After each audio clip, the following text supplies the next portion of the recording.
पिछली श्रृंखला में हमने नागार्जुन पर विचार किया और यह जाना कि नागार्जुन का जन्म 1911 ईस्वी में बिहार के दरभंगा जिले के तरौनी ग्राम में हुआ था तथा इनकी मृत्यु 5 नवंबर 1998 को हुई थी। ये प्रगतिवादी विचारधारा के प्रसिद्ध कवि थे। जो सफलता इनको काव्य रचना में मिली थी वही सफलता इनको उपन्यास की रचना में मिली थी, यानी कि गद्य और पद्य दोनों पर इनका समान अधिकार था। जिस सफलता से इन्होंने युगधारा, सतरंगी पंखों वाली भस्मांकुर या नग्न पत्रहीन नग्न गाछ की रचना की, उसी सफलता से, उसी गहनता से इन्होंने बलचन्मा, बाबा बटेश्वर नाथ, वरुण के बेटे, रतिनाथ की चाची आदि उपन्यासों की भी रचना की। इनकी रचनाएं जनता का प्रतिनिधित्व करती थी या जनता से काया थी। वैसे लोगों से है जो अपनी अस्तित्व की लड़ाई के में संघर्षरत थे, जो समाज के दलित दमित कुचले हुए लोग थे। ये नागार्जुन जो थे वो यायावर प्रवृत्ति के, यानी कि घुमक्कर प्रवृत्ति के व्यक्ति थे। इसलिए घूमना जो होता है वह साहित्यकार के लिए तो लाभप्रद होता है, क्योंकि घूमने से वह जनता के नज़दीक रहता है, जनता के दुख दर्द को समझता है और फिर उन्हें अपनी रचनाओं में अभिव्यक्ति प्रदान करता है।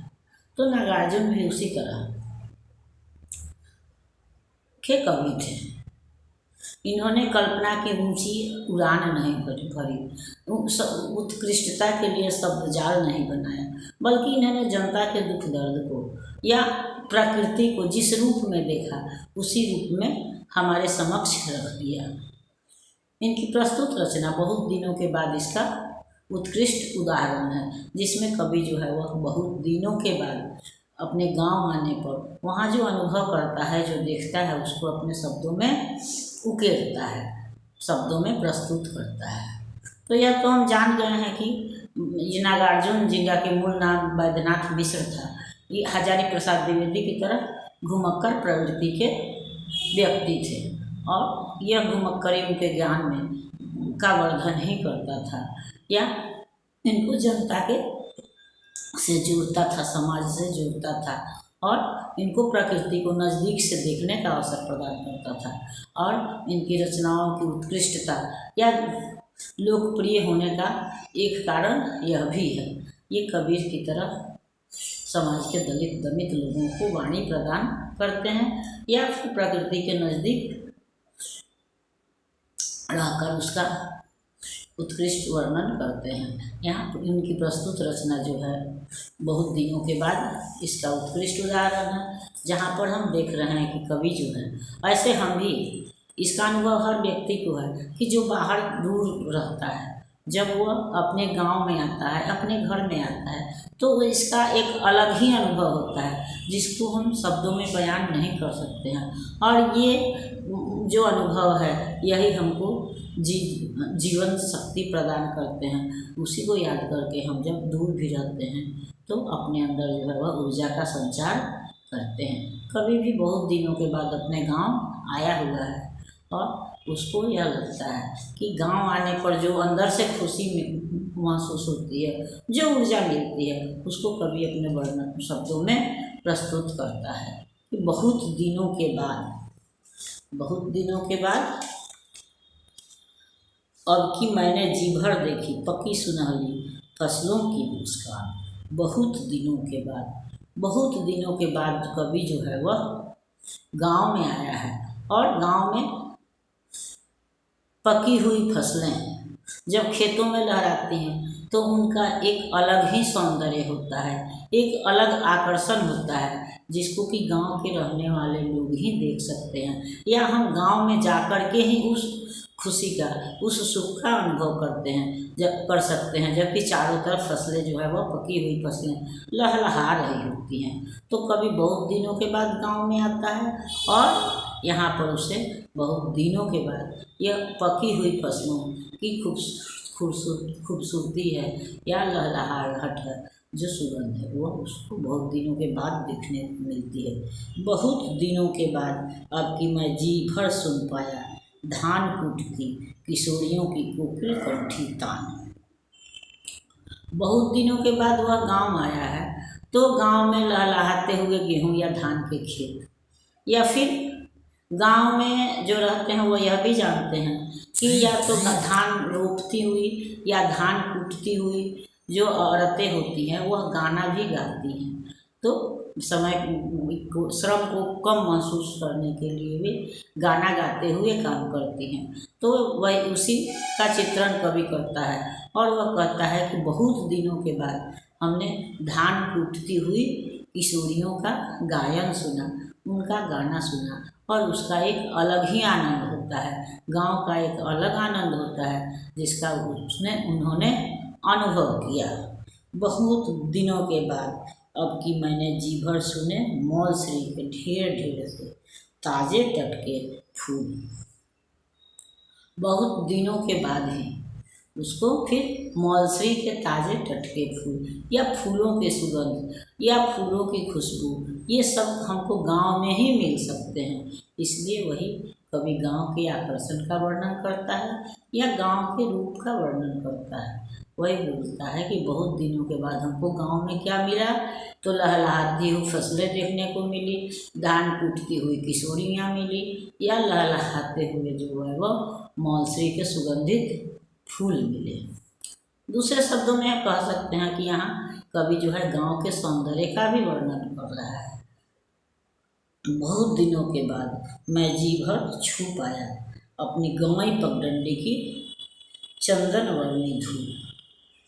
तो जब गांव की पगडंडी होती थी तो ग्रीष्म ऋतु में मिट्टी जो है वह धूप और हवा से मिल करके चंदन की तरह उड़ने लगती थी या चंदन के समान चिकनी मुलायम हो जाती थी, जिसका अनुभव कोई गांव में रहने वाला, गांव की पगडंडी पर चलने वाला व्यक्ति ही कर सकता है। आज की पक्की सड़कों में वह आनंद नहीं देखा जा सकता है। जबकि बच्चे धूल उड़ाते हुए चलते थे या धूल जो है वह पैरों से धूल उड़ाते हुए माथे पर उड़ती थी, पड़ता था और लोग बच्चे खुश होते थे, या वो चंदन की तरह वो धूल की एक अलग महक होती थी, सौंधुर खुशबू होती थी। तो वो जो है वह कवि को बहुत दिनों के बाद उसका अनुभव करने को मिला जबकि वह गांव आया। कहने का मतलब ये भी है कि शहर में हमको इन सब वस्तुओं का न तो दर्शन हो सकता है, न पहचान हो सकती है, न इसका अनुभव हो सकता है। तो इन सब के लिए हमको गांव आना ही पड़ेगा। दूसरी वही बात है कि इसके साथ साथ कवि अपने गांव का तो वर्णन कर ही रहा है, साथ ही साथ ये भी गांव और शहर का अंतर भी बता रहा है और ये भी बोल रहा है कि गांव में आने के बाद ही हमको इन वस्तुओं का अनुभव हो सकता है, ये खुशी हमको मिल सकती है। यह हमको शहर के ऊंची ऊंची इमारतों में नहीं मिलेगा। इसके लिए हमको गांव आना होगा या गांव को बचाए रखना पड़ेगा। आधुनिकता के दौर में गांव भी जो है वो अपनी पहचान अपना अस्तित्व खोता जा रहा है। उसका वास्तविक जो रूप है, जो प्राकृतिक रूप है, वह अपनी प्राकृतिक संपदा से दूर होता जा रहा है। आधुनिकता में सुविधाएं बढ़ रही हैं, लेकिन गांव का जो प्राकृतिक स्वरूप है वह स्वरूप जो है वह धीरे धीरे उससे छिन रहा है, सुविधाएं बढ़ रही हैं। तो कवि अपनी रचना के माध्यम से लोगों का ध्यान जो है इस ओर भी आकर्षित कर रहा है। बहुत दिनों के बाद अब कि मैंने जी भर ताल मखाना खाया, गन्ने चूसे। यह दरभंगा की प्रसिद्ध फसल है ताल मखाना। तो कभी बहुत दिनों के बाद कभी ताल मखाना खाया या फिर गन्ने का रस चूसा। जो वही बात है कि जो ये सब चीज़ें जो है वह गांव में ही मिल सकती हैं, शहर में नहीं। तो बहुत दिनों के बाद कभी चूँकि गांव आया है, इसलिए बहुत दिनों के बाद इन सब वस्तुओं का, इन सब चीज़ों का उसको दर्शन हुआ है या इसका उसको अनुभव हुआ है।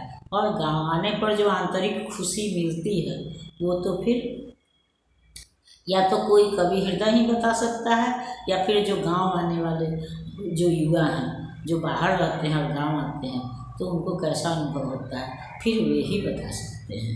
बहुत दिनों के बाद अब कि मैंने जी भर हुए गंध रूप रस शब्द स्पर्श तथा साथ साथ इस पर बहुत दिनों के बाद उसने गाँव के रूप रंग रस सुगंध इत्यादि का अनुभव किया। भोगने का मतलब है उसका, या मान लीजिए कि ताल में खाना खाया, फूलों का सुगंध लिया, सोंधी मिट्टी की खुशबू ली, या ईख खाया, तो इन सब चीज़ों का जो है वह स्वाद चखा।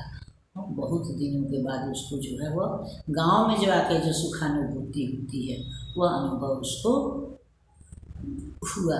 तो एक तरह से कवि ने अपना अनुभव बताया, दूसरे तरफ से दूसरे शब्दों में उसने गांव की जो प्राकृतिक संपदा है, गांव की जो उपलब्धि है, जो खुशबू है, उसका भी वर्णन किया है। अब अगली श्रृंखला में हम त्रिलोचन को समझेंगे। तब तक यह श्रृंखला आपको पसंद आती है तो इसको लाइक कीजिए, सब्सक्राइब कीजिए। फिर मिलते हैं अगली श्रृंखला में, तब तक के लिए।